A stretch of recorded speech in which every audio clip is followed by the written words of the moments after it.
महिला को ऐसा महसूस हुआ जैसे उसने कुछ अजीब देखा है। अचानक बर्फ की सतह फट गई।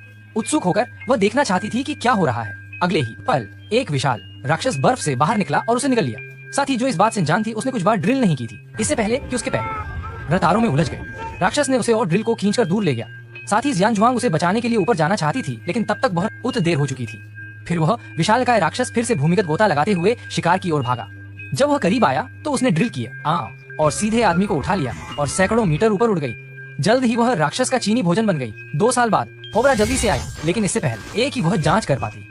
राक्षस ने फिर से हमला किया और उस पर पैर रख दिया। इस समय राक्षस के पंख विकसित हो चुके थे और उसने अपनी पूंछ से ज्वलनशील गैस का छिड़काव किया, अपने शिकार को पकड़ा और आसमान में उड़ गया। उसके बगल में खड़ा आदमी डर गया और जल्दी से लोहे के टॉवर के नीचे छिप गया, लेकिन राक्षस ने उसे नहीं छोड़ा।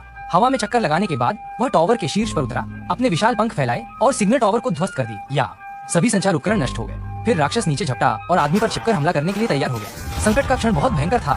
राक्षस को गोली लगने का दर्द महसूस हुआ। डरपोक आदमी डर गया और अपना सूटकेस लेकर भागने के लिए तैयार हो गया।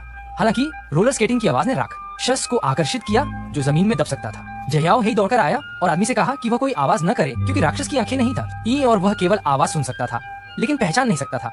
हालांकि आदमी ने सलाह नहीं मानी और इस खतरनाक जगह को छोड़ने पर जोर दिया। जब जयाओ ही ने पीछे देखा तो उसने पाया कि राक्षस पहले से ही उसका पीछा कर रहा था। उसके पास अकेले भागने के अलावा कोई विकल्प नहीं था। अगले ही पल आदमी छिपी हुई नफरत के साथ उत्तर पश्चिम की ओर चला गया। यह देखकर कि वह गलत हो गया है, सभी लोग छिपने के लिए घर में वापस भागे। जैसे ही वे राक्षस से निपटने के बारे में चर्चा कर रहे थे, उनके पैरों के नीचे 10 मीटर मोटी फर्श आसानी से उसके द्वारा गिरा दी गई। हालांकि सभी ने हथियार पकड़े और फर्श पर गोली चलाते रहे, लेकिन यह पूरी तरह से बेकार था।